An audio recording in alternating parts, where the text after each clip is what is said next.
প্রতি সপ্তাহে নতুন নতুন ভূতের গল্প দেখতে সাবস্ক্রাইব করুন নিশিরাতের ডাক গল্প চ্যানেলটিকে।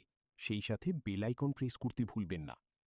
আমাদের গ্রামটা ছিল অনেক ছোট, তেমন একটা বেশি বাড়িঘর নেই। আমাদেরও বাড়িটা ছিল ছোট একটা মাটির চালার বাড়ি।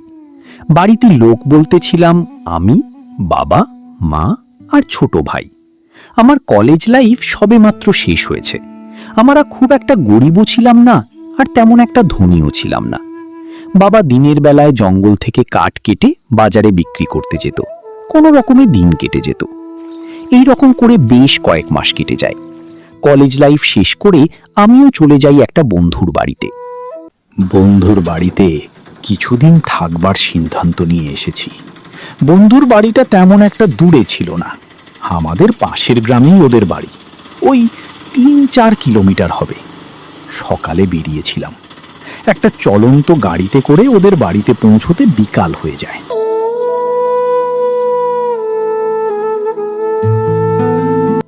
বন্ধুর বাড়িতে পৌঁছে দুজনে বসে গল্প করছিলাম কেরিয়ার নিয়ে। তারপরে দুজনে একটু ফ্রি ফায়ার গেম খেলে বেরিয়ে পড়লাম বিকালে বাজার দিকে ঘুরতে যাব বলে। বাজারটাও তেমন একটা দূরে না, সামনেই বাজার। বাজারে ঘোরাঘুরি করলাম আর গল্প আড্ডা করে বাড়ি ফিরবার সময় দেখলাম কিছু বয়স্ক মানুষ কি সব কথাবার্তা করছে।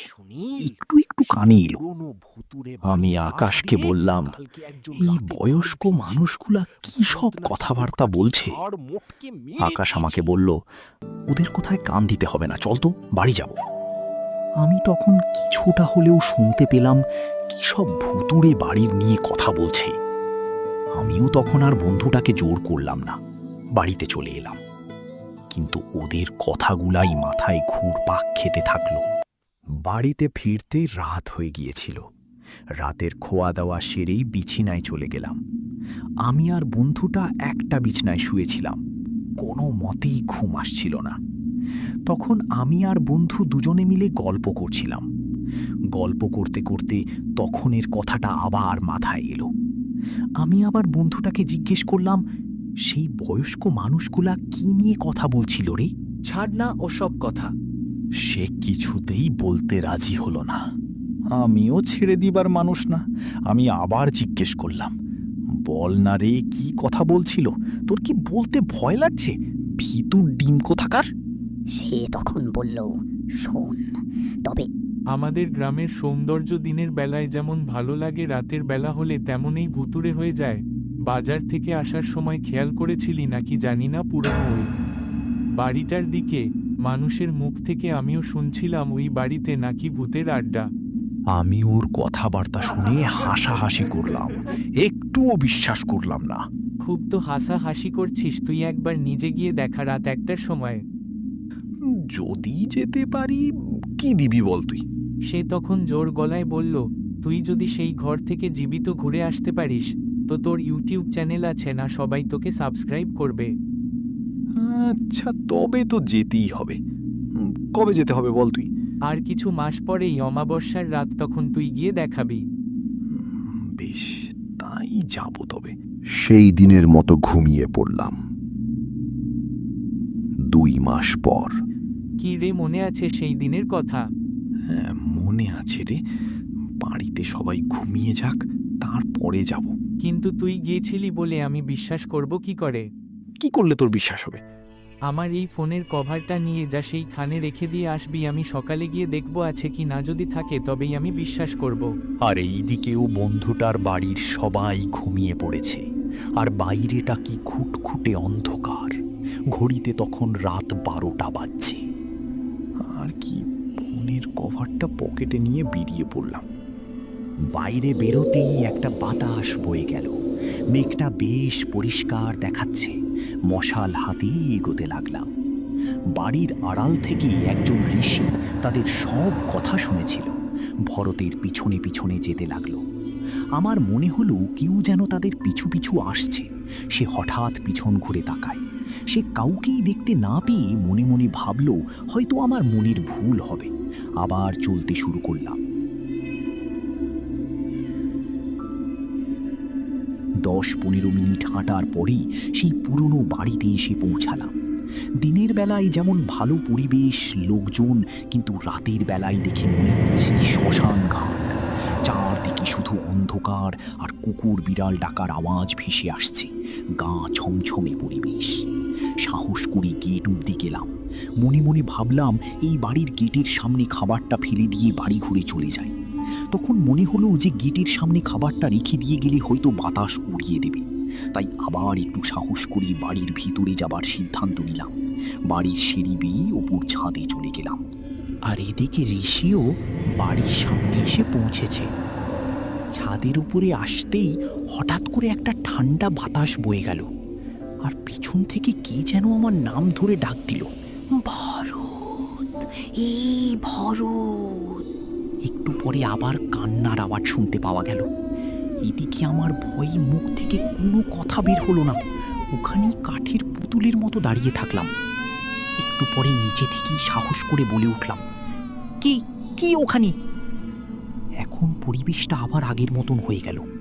আমি ফোনের কাবারটা রেখে দিয়ে চলে যাবার কথা ভাবছিলাম, তখনই হঠাৎ আরো জোরে জোরে কান্নার আওয়াজ ভেসে এলো, আর আমার নাম ধরে জোরে জোরে ডাকছে, ভরত রে, এই ভরত। তুই এইখানে কি করতে এসেছিস? তোকে মেরে আজকে আমি রক্ত পান করব। তখন হঠাৎ আমি আরো জোরে চিৎকার করে বললাম, কে বলছো? এরকমভাবে ভয় দেখাচ্ছ? কেউ আমার সাথে মজা করছো নাকি? তখন হঠাৎ পিছন থেকে আমার কাঁধে কি যেন হাত রাখলো। পিছনে তাকিয়ে দেখলাম একজন কালো জামা পরা, কপালে তিলক কাটা আছে। দেখে মনে হলো একজন ঋষি। কে তুমি? তা জেনে তোমার কোনো লাভ নেই, কিন্তু তুমি আজকে অনেক বড় একটা বিপদে পড়ে গেছো। সামনের দিকে তাকিয়ে দেখো। হঠাৎ সামনের দিকে চোখ পড়তে দেখতে পেলাম একটা ছায়া মূর্তি যেন দাঁড়িয়ে আছে। শাড়ি পরা মহিলা, কি বিচ্ছিরি দেখতে। আমার দিকে এগোতে লাগলো। আমি তখন ভয়ে জ্ঞান হারিয়ে ফেলি। মানুষ কত কমজোর হয়ে গেছে, আমাকে দেখে জ্ঞান হারিয়ে ফেললো। তুই কি চাস? আমি তোমাদেরকে মেরে রক্ত পান করব। এই বাড়িটা আমার। আমি বহু বছর আগে মারা যাই, আর এই বাড়িতে রাত্রিবেলায় যেই আসি বা বাড়ির সামনের রাস্তা দিয়ে কেউ যায়, আমি তাদের সবাইকে মেরে ফেলি আর রক্ত পান করি। আজকে তোমাদের দুজনকেও মেরে রক্ত পান করব। তাই নাকি? মেরে দেখা তবে আমাদের দুজনকে। ভূতটা এগোনোর চেষ্টা করলো, কিন্তু পারল না। এই বুড়ো, তুই কি করেছিস? আমি কেন এগোতে পারছি না? আর কোনোদিন এগোতে পারবি না। তুই আর কোনো মানুষের ক্ষতি করতে পারবি না। আমি মন্ত্রপুত দাগ টেনে দিয়েছি। এই দাগের আগে কোনো দিন যেতে পারবি না, আর আমি তোকে বোতল বন্দি করব। না, আমাকে বোতল বন্দি করো না, আমাকে ছেড়ে দাও। না, তুই মানুষের অনেক ক্ষতি করেছিস, আর ক্ষতি করতে দেব না। আমাকে এই বোতলে বন্দি করো না। এখানে আমার বড় হুজুর আত্মা বহু বছর ধরে ছটফট করছে। তুমি বরং যাবার সময় এই পুরো বাড়িটায় আগুন লাগিয়ে দিয়ে যাও। সমস্ত যন্ত্রণা ছাই হয়ে যাক, তবেই আমার এই অভিশপ্ত আত্মা একটু শান্তি পাবে। আচ্ছা, তবে তাই হবে। যাবার সময় ওই বাড়িটাতে ভূতের কথা মতো আগুন লাগিয়ে দেয়।